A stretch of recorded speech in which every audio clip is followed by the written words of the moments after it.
¿Cómo estamos el día de hoy? Domingo 18 de mayo, 5. Cada vez se va a hacer más rápido la fecha, ¿no?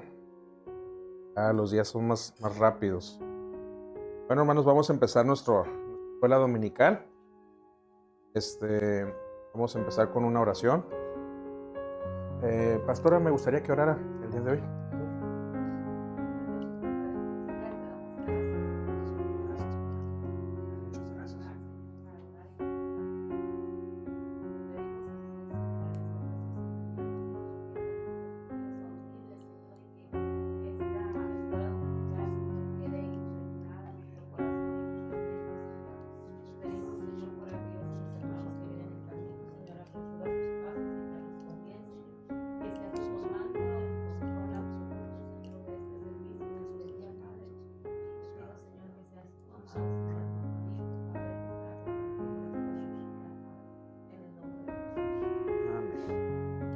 Bueno, hemos estado viendo la persona de Cristo, entonces hoy vamos a terminar la serie de Cristo y vamos a empezar con Jesús como Señor.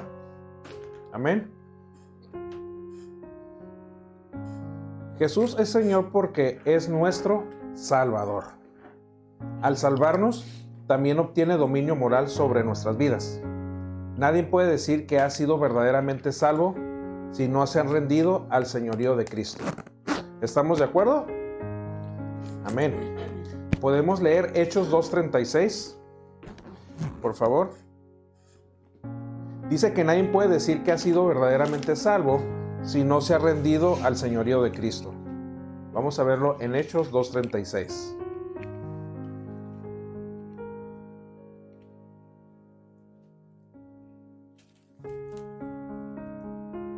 ¿Alguien lo tiene?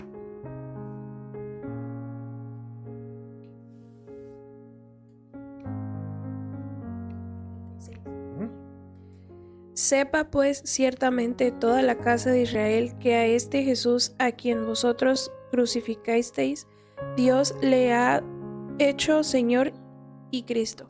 Amén. En los evangelios Jesús hace demandas únicas. Pide a sus seguidores se nieguen a sí mismos, tomen su cruz y lo sigan, como dice en Marcos 8:34. Incluso si esto significa renunciar a todas sus posesiones, vamos a leer Lucas 14:33. Dice que incluso si esto significa renunciar a todas sus posesiones, en Lucas 14:33.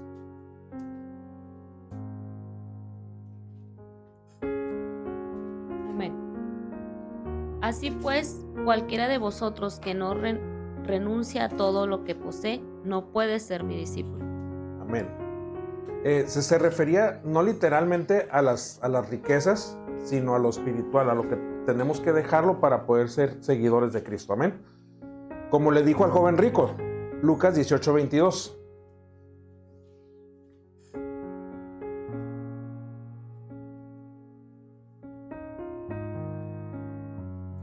Jesús, oyendo esto, le dijo: aún te falta una cosa. Vende todo lo que tienes y dalo a los pobres y tendrás tesoro en el cielo, y ven, sígueme. Amén. ¿Por qué creen que Jesús le estaba diciendo eso al joven rico? A ver, usted, pastora, ¿por qué cree que Jesús le estaba diciendo eso al joven rico? Yo creo que porque muchas veces tendemos a tener la costumbre, ¿no? de arraigarnos a algo, de amar las cosas.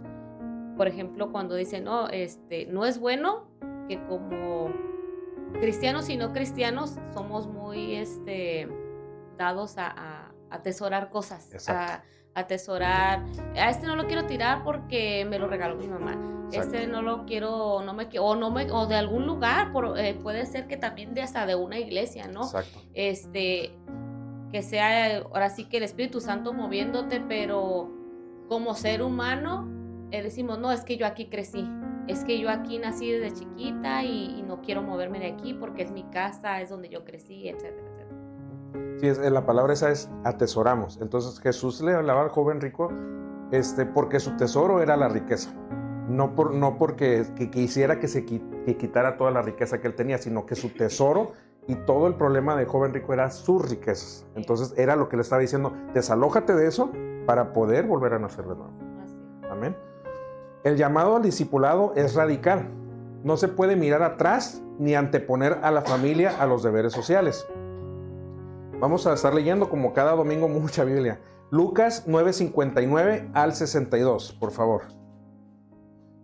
Lucas 9:59 al 62.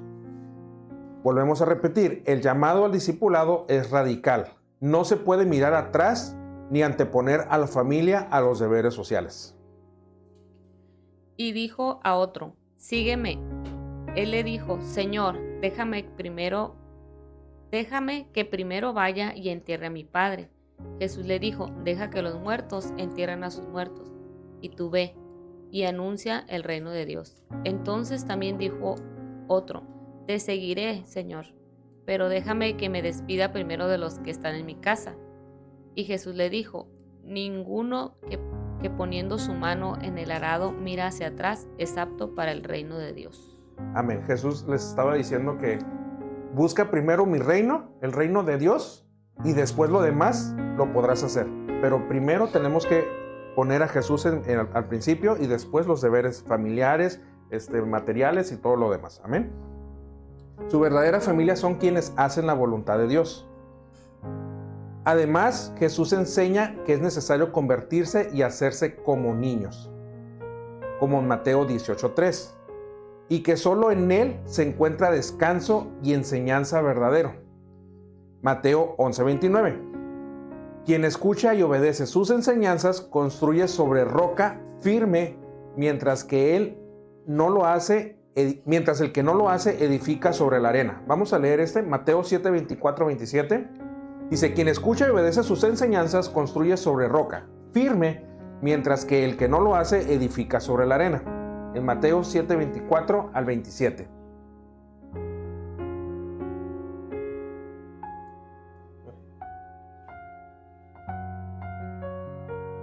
Cualquiera pues que me oye estas palabras y las hace, le compararé a un hombre prudente, que edifique su casa sobre la roca. Descendió lluvia y vinieron ríos y soplaron vientos y soplaron contra aquella casa y no cayó, porque estaba fundada sobre la roca. Pero cualquiera que me oye estas palabras y no las hace, le compararé con un hombre insensato, que edificó su casa sobre la arena.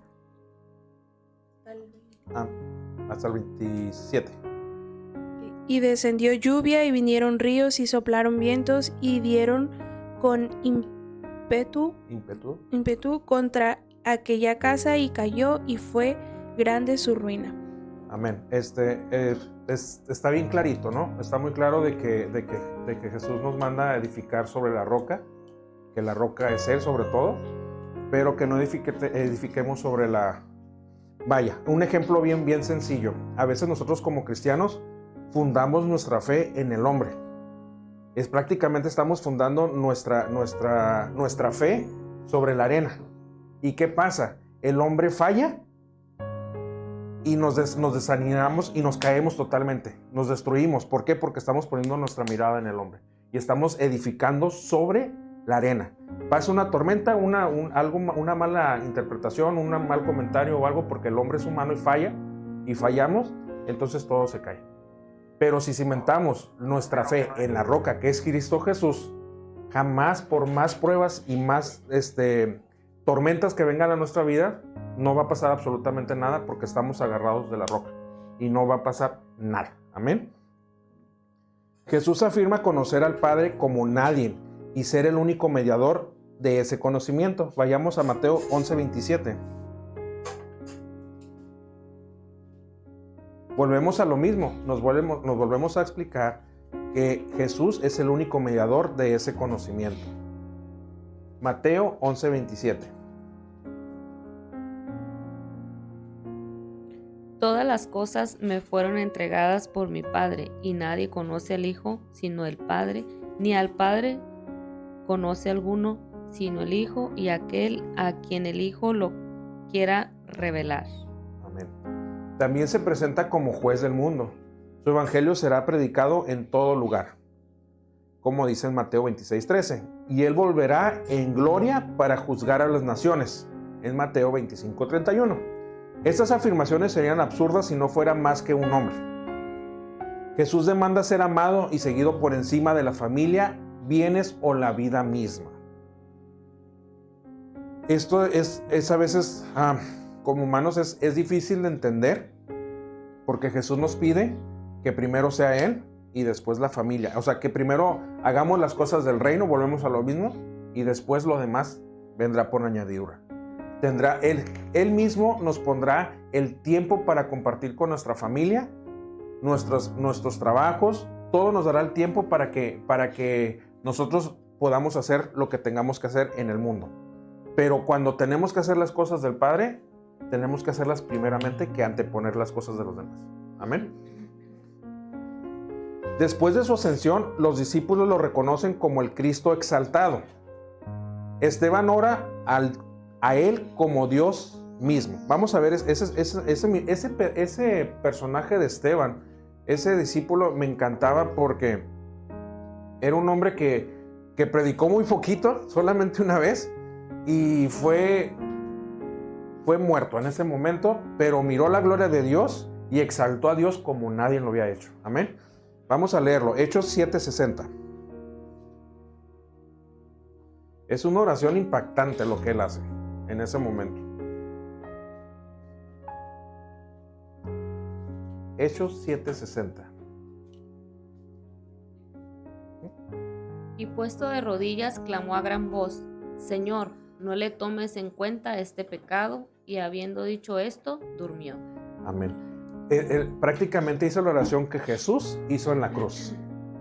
Padre, no tomen en cuenta esto que está pasando. Perdónales, no saben lo que hacen. Pero Esteban miró la gloria de Dios en ese momento.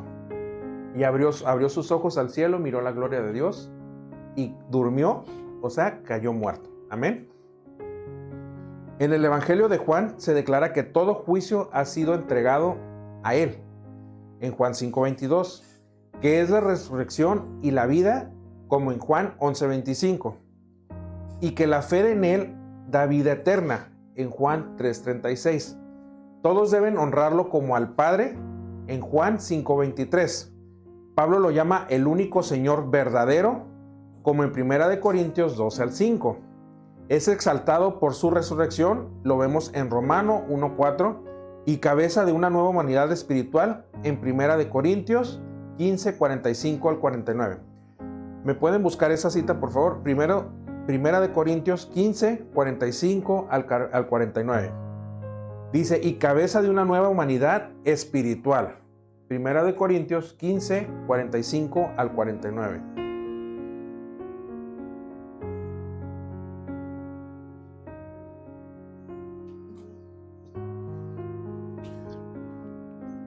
Dice, así también está escrito, fue hecho el primer hombre, Adán, alma viviente, el postrer, Adán, espíritu vivificante.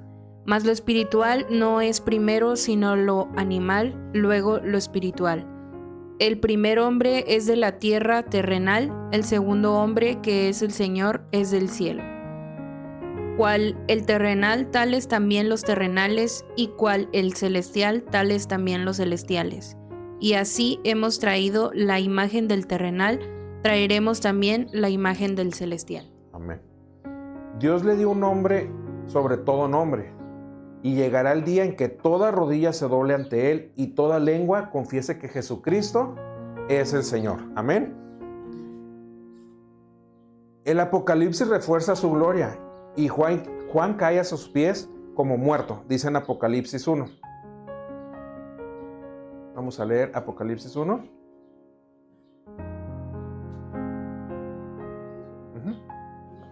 1.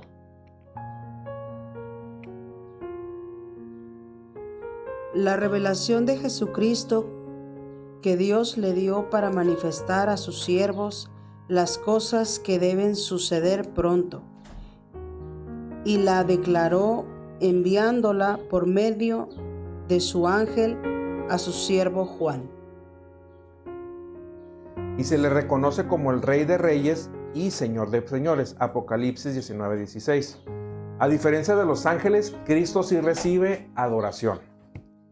Finalmente, reconocer a Jesús como Señor es una obra del Espíritu Santo. Escuchen bien, reconocer a Jesús como Señor es una obra del Espíritu Santo. Pablo dice que nadie puede llamarlo Señor si no es por el Espíritu. En 1 Corintios 12:3 lo vemos. Esto significa que aceptar a Cristo como Salvador incluye rendirse a Él como Señor por medio de la fe. Amén.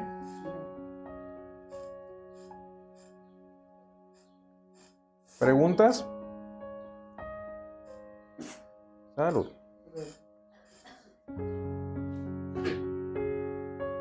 Ok, vamos a pasar a Jesús como divino.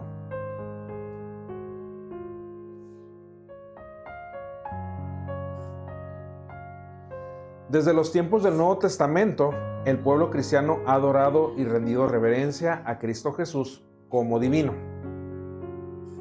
Vemos como punto número 1, examen de algunos pasajes particulares. El Nuevo Testamento enseña claramente que Jesús es más que un simple hombre. Sus propias palabras y acciones lo demuestran. Exigió obediencia total de sus seguidores, como en Marcos 8:34. Perdonó pecados, como en Marcos 2:5. Y afirmó que juzgará toda la humanidad en Mateo 25:34. Jesús enseñó que tratar bien o mal a su pueblo es como tratarlo a él mismo, mostrando una conexión única con todos los seres humanos. En el Evangelio de Juan se presenta a Jesús como Dios desde el principio. Lo podemos ver en Juan 1-3.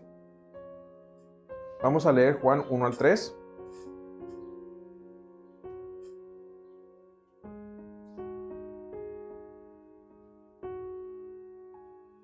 Se los voy a leer en la NBI. En el principio ya existía el Verbo, y el Verbo estaba con Dios, y el Verbo era Dios. Él estaba con Dios en el principio. Por medio de Él todas las cosas fueron creadas. Sin Él nada de lo creado llegó a existir. Amén. Se los voy a leer todavía aún más fácil. Antes de que todo comenzara, ya existía aquel que es la palabra. La palabra estaba con Dios, y la palabra era Dios. Cuando Dios creó todas las cosas, allí estaba la palabra. Todo fue creado por la palabra, y sin la palabra nada se hizo. Amén. Dice que el Verbo era Dios y que por Él fueron hechas todas las cosas. Esto indica que Jesús existía antes de la creación, que es divino en esencia y que fue el agente de Dios en la creación del mundo. Lo podemos ver en Juan 1:14. Se afirma que el Verbo se hizo carne, mostrando que el Hijo de Dios se hizo humano para habitar entre nosotros, llenos de gracia y verdad. Vamos a leer Juan 5 del 17 al 29.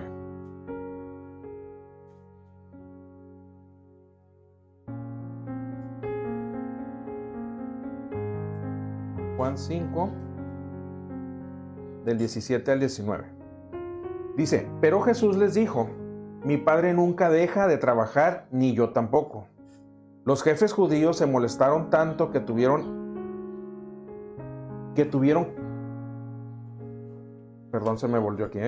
aún más ganas de matar a Jesús.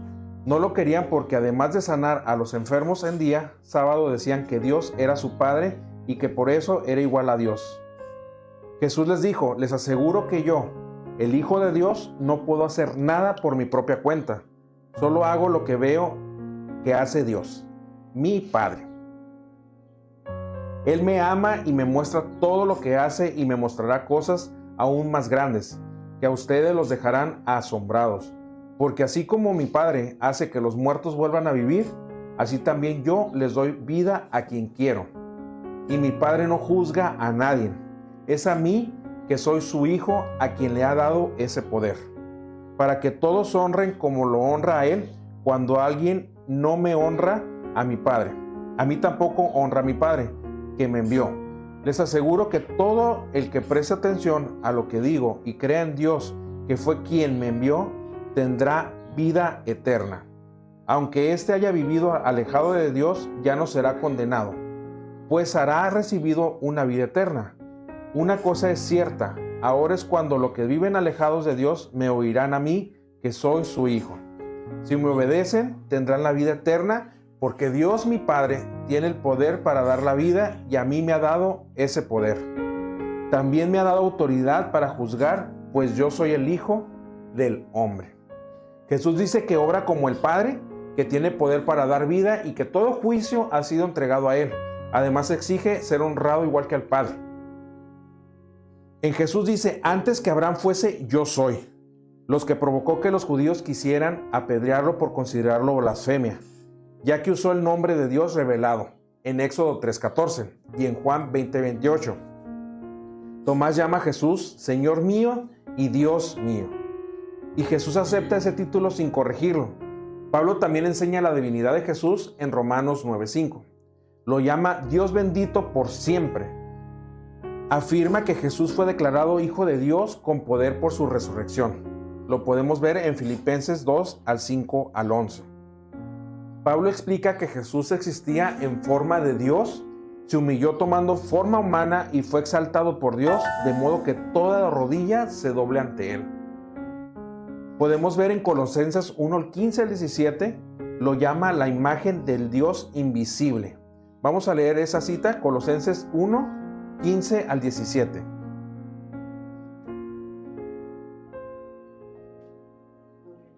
Amén.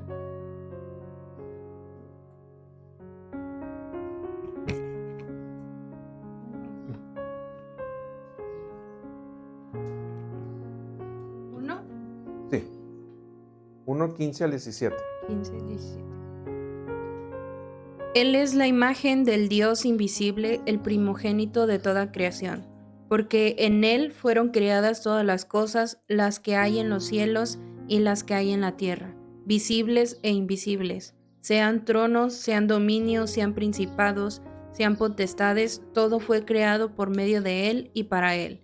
Y Él es antes de todas las cosas y todas las cosas en Él subsisten. Amén. El Cristo sostiene toda la creación, era su centro y propósito. También reconcilió todas las cosas por medio de su sangre derramada en la cruz. Lo podemos ver en Colosenses 1:20. Esto muestra que Cristo es tanto el Creador como el Redentor.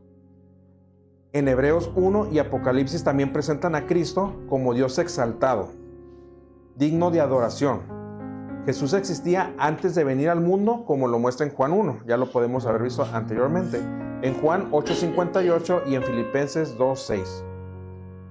Pedro también da a entender su preexistencia, lo podemos ver en 1 de Pedro 1 del 11 al 20.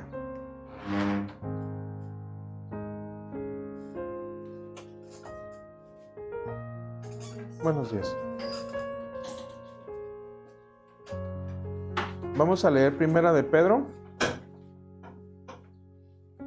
1 del 11 al 20.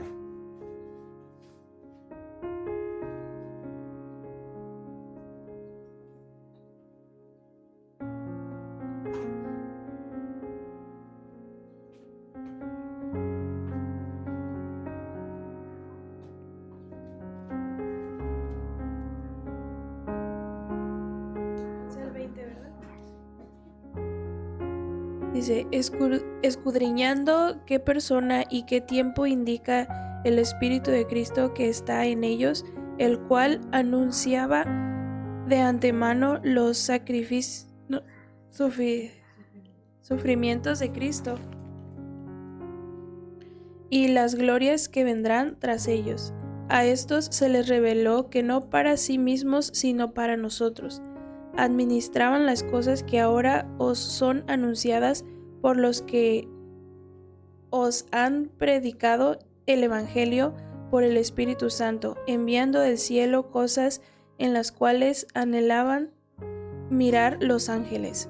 Por tanto, ceñid los lomos de vuestros entendimientos, sed sobrios y esperad por completo en la gracia que os traerá cuando Jesucristo sea manifestado.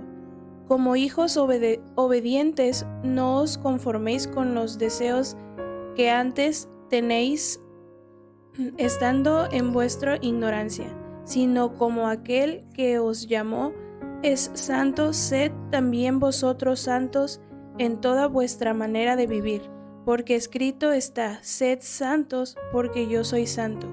Y si invocáis por Padre a aquel que, sin acepción de personas, juzga según la obra de cada uno, conducíos en temor todo el tiempo de nuestra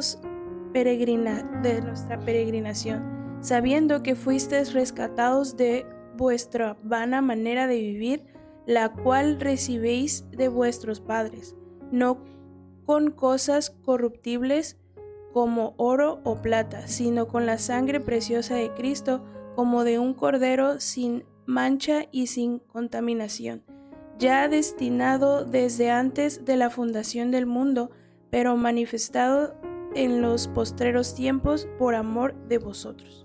Dice, tanto como Juan, tanto como Pablo, no llegaron a esta conclusión por teorías abstractas, sino porque conocieron al Cristo resucitado y glorificado. Desde esa experiencia entendieron de su poder redentor solo puede explicarse si Él es verdaderamente eterno y divino. En conclusión, el Jesús del Nuevo Testamento no es un hombre exaltado por sus seguidores, sino el eterno Hijo de Dios que voluntariamente se hizo hombre para salvar a la humanidad. Como sabemos, Cristo Jesús vino aquí a la tierra para que nosotros fuéramos salvos, y Dios lo mandó como su Hijo unigénito hecho carne, para que nosotros fuéramos salvos y tuviéramos esa meta de llegar al cielo, de poder extender en esa meta que tenemos para llegar, de lo más precioso que Dios nos ha dado, para poder llegar a ese lugar. Y nosotros tenemos el derecho y tenemos la obligación de decirle al mundo allá afuera que Dios es el hombre que nos pusieron en esta tierra para poder ser salvos. Amén. Como punto número 2, vamos a ver la actitud de la fe hacia Él. La enseñanza del Nuevo Testamento sobre la divinidad de Cristo no se basa básicamente en la interpretación de ciertos pasajes, sino más bien en la actitud total de los primeros cristianos hacia Él. A pesar de ser judíos estrictamente monoteístas, los judíos son monoteístas que solamente se refieren a un Dios. Ellos no creen en Jesús que vino como Dios, sino como un profeta más, que no lo conocieron como el Dios que vino a la tierra a conocernos tal cual, que podíamos ser salvos por medio de Él, ¿no? Ellos no lo miraban como un rey, sino lo miraban como un hombre más en la tierra. A pesar de su relación con Jesús, reflejaba un nivel de adoración, confianza y servicio que solo se justificaba si Él verdaderamente era divino. Lo trataban como a Dios mismo, confiaban en Él, lo adoraban y se rendían completamente a su autoridad. Esa actitud de entrega total puede resumirse con una palabra clave: la fe. Esa es la palabra clave de todo, tener fe. Por ejemplo, en nuestros tiempos no podemos ver a Jesús, porque tenemos esa fe, es que sabemos precisamente que Él está ahí y que Dios está vivo por medio de su Espíritu Santo. Amén. Esta actitud, dice, total puede resumirse en la palabra clave que es la fe. En el Nuevo Testamento, Jesús es el objeto de la fe, lo cual significa confiar plenamente en Él como Salvador. Tal confianza solo tendría sentido si Jesús fuera Dios, ya que el pecado es contra Dios y solo Dios puede perdonar. Amén. Sí. Como les comentábamos en clases anteriores, nadie tiene el derecho de perdonar nada, ni por unas oraciones de que, como muchos se expresan, de que es que me voy a confesar porque Dios me va a perdonar. O sea, no es eso. Nosotros tenemos que ir directamente a Dios, a nuestro Padre, y decirle: Señor, la regué, perdóname, hice esto, o como dice su palabra, confesar nuestros pecados unos con otros para ser perdonados. Amén. Cuando Jesús perdonaba pecados, no lo hacía como un hombre común, sino como una autoridad divina. Amén. Confiar en Jesús para la salvación es, por tanto, confiar en Dios mismo. Además, esta fe implica una rendición del señorío de Cristo. No se trata solo de aceptar su salvación, sino de someterse a Él como Señor. Es un abandono total el ser en manos de Jesús. En este sentido, creer en Cristo y creer en Dios son lo mismo, ya que Dios estaba obrando en Cristo para reconciliar al mundo consigo mismo. Por tanto, la fe en el Nuevo Testamento es tanto un acto de confianza en Jesús como un acto de entrega total a su señorío y su divinidad.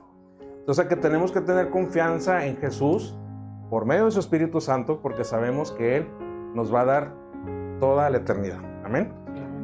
Vamos a ver Jesús como glorificado. ¿Preguntas hasta aquí, hermanos? ¿Algún aporte o algo? Después de su resurrección, el Nuevo Testamento presenta a Jesús ascendiendo al cielo, ante la vista de sus discípulos desde el Monte de los Olivos. Vamos a leer, alguien me va a leer Lucas 24 del 50 al 51 y otro Hechos 1 al 9. Lucas 24, 50 al 51 y otra persona Hechos 1 al 9. Quien lo encuentre primero Lucas me dice con un amén, por favor.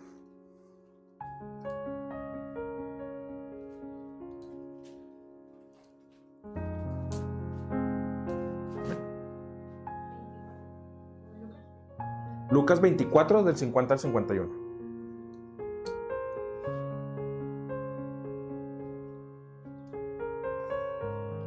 Y los sacó fuera hasta Betania, y alzando sus manos los bendijo. Y aconteció que bendeciéndolos se separó de ellos y fue llevado arriba al cielo. Amén. Hechos 1:9.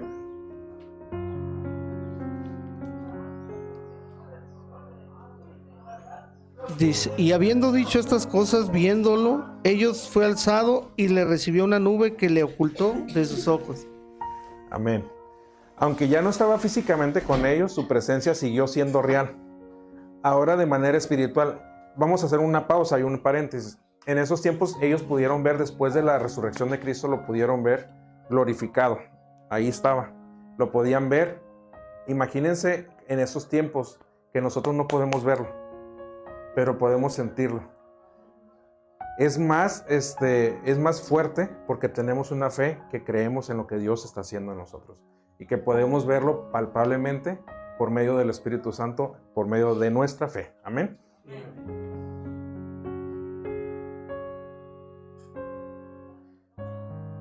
Los discípulos comenzaron a pensar en Jesús como sentado a la diestra de Dios. Vamos a ver Hechos 2:33, 7:56 y Hebreos 1:3. Hechos 2:33, 7:56 y Hebreos 1:3. Hechos 2:33. Así que exaltado por la diestra de Dios y habiendo recibido del Padre la promesa del Espíritu Santo, ha derramado esto que vosotros veis y oís. Amén. Y 7:56 también de Hechos.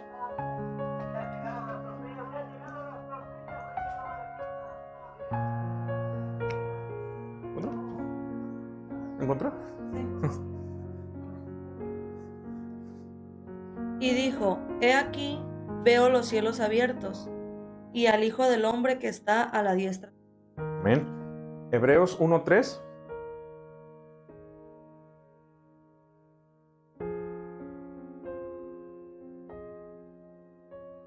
¿Cuál es el número 3? 3, ajá. El cual, siendo el resplandor de su gloria y la imagen misma de su sustancia, y quien sustenta todas las cosas con la palabra de su poder, habiendo efectuado la purificación de nuestros pecados por medio de sí mismo, se sentó a la diestra de la majestad en las alturas. Ahí lo vemos clarito, ¿no? Que sentado a la diestra de Dios.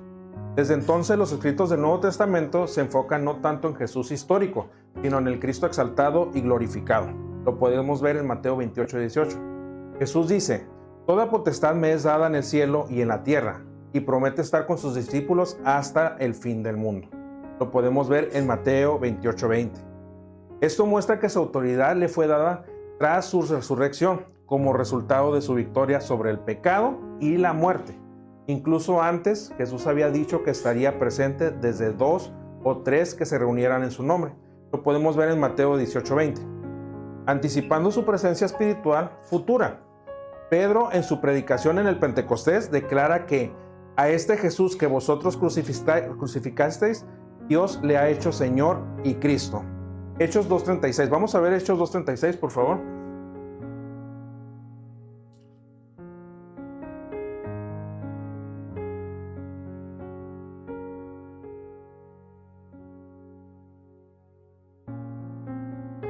Dice, sepa pues ciertísimamente toda la casa de Israel que a este Jesús, a quien vosotros crucificáis, Dios lo ha hecho Señor y Cristo. Imagínense en ese momento lo impactante que fue cuando ellos recibieron al Espíritu Santo, hablar cosas que nunca habían pensado ellos hablar. Y empezaron a hablar que todo el mundo empezó a entender. Empezó a entender que Dios era, que habían crucificado en ese momento. Explica que el derramamiento del Espíritu Santo es obra del Cristo resucitado, exaltado por Dios conforme al Salmo 110:1. Ese salmo está precioso. Vamos a leer Salmo 110, versículo 1, por favor.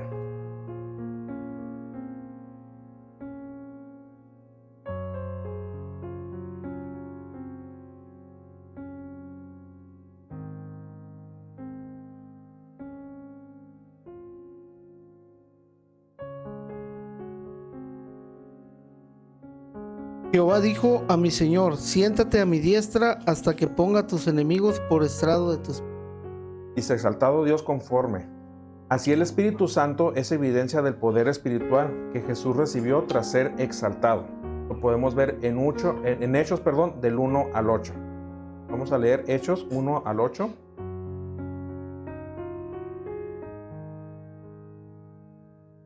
Hechos 1 al 8. Hermano, si lo tiene, no le dé, por favor. En el primer tratado, oh Teófilo, hablé acerca de todas las cosas que Jesús comenzó a hacer y a enseñar, hasta el día en que fue recibido arriba, después de haber dado mandamientos por el Espíritu Santo a los apóstoles que había escogido, a quienes también, después de haber padecido, se presentó vivo con muchas pruebas indubitables, apareciéndoseles durante 40 días y hablándoles acerca del reino de Dios. Y estando juntos, les mandó que no se fueren de Jerusalén, sino que esperasen la promesa del Padre, el cual les dijo, oísteis de mí, porque Juan ciertamente bautizó con agua, mas vosotros seréis bautizados con el Espíritu Santo dentro de no muchos días. Entonces los que se habían reunido le preguntaron diciendo, Señor, ¿restaurarás el reino a Israel en este tiempo? Y les dijo, no os toca a vosotros saber los tiempos o las sazones que el Padre puso en una sola potestad, pero recibiréis poder cuando haya venido sobre vosotros el Espíritu Santo, y me seréis testigos en Jerusalén, en toda Judea, en Samaria y hasta lo último de la tierra. Dice, ahí presenta la continuación de la obra de Cristo a través de sus discípulos, quienes actúan por el poder del Espíritu. Desde el Pentecostés a la presencia del Espíritu Santo es la presencia espiritual de Cristo glorificado, quien actúa en él y por medio de su pueblo para restablecer su reino. Pablo afirma algo similar en Romanos 1:4, que Jesús fue constituido Hijo de Dios con poder según el Espíritu de Santidad, por la resurrección de entre los muertos. Durante su vida terrenal, Jesús limitó voluntariamente su gloria para cumplir su misión redentora, pero la resurrección marcó su exaltación plena. En 1 Corintios 15, del 20 al 28, Pablo dice que Jesús, como primicias de los muertos, reina hasta que en todos los enemigos sean vencidos. Finalmente, todo quedará sujeto a él, excepto Dios mismo, que lo sometió todo a Cristo. Vamos a ver un pasaje de clave que es Filipenses 2, 9 al 11.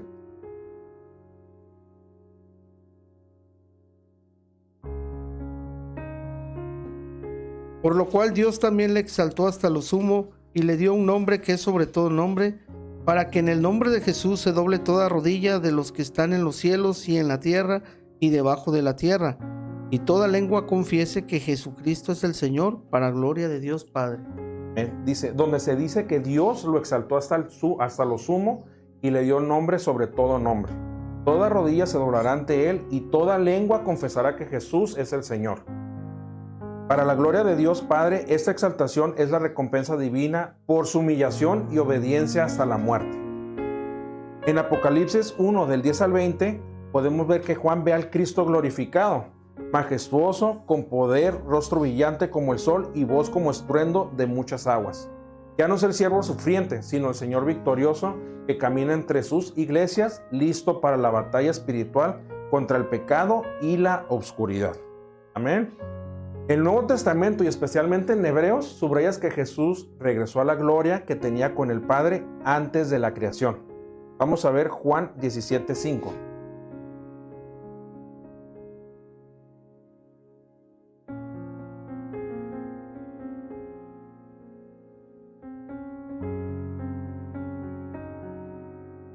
Dice, ahora pues, Padre, glorifícame tú al lado tuyo, con aquella gloria que tuve contigo antes que el mundo fuese. Ya no está limitado por el tiempo ni por el espacio. Él es omnipresente espiritualmente. Omnipresente, ¿alguien sabe qué significa omnipresente? Por cualquier lugar puede estar. Vamos a ver Mateo 18:20.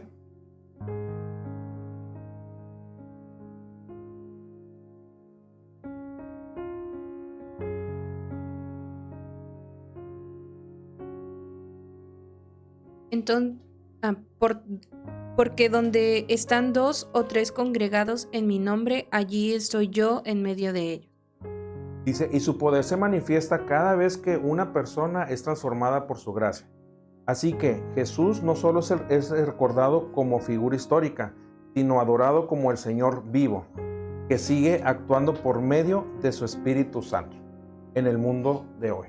Podemos ver a Dios como divino, como Dios, como Jesús glorificado, porque todo lo que vino a vivir aquí fue para darnos a entender que por medio de Él nadie es salvo.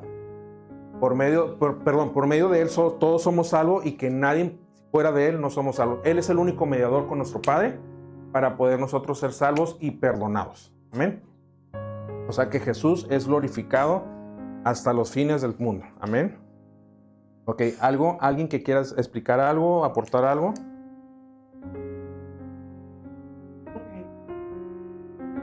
Solo que Jesús pues es la prueba de que realmente Dios existe, ¿no? Porque a través de Él, en los tiempos del tiempo de la iglesia primitiva, pues Él ya se manifestaba, ¿no?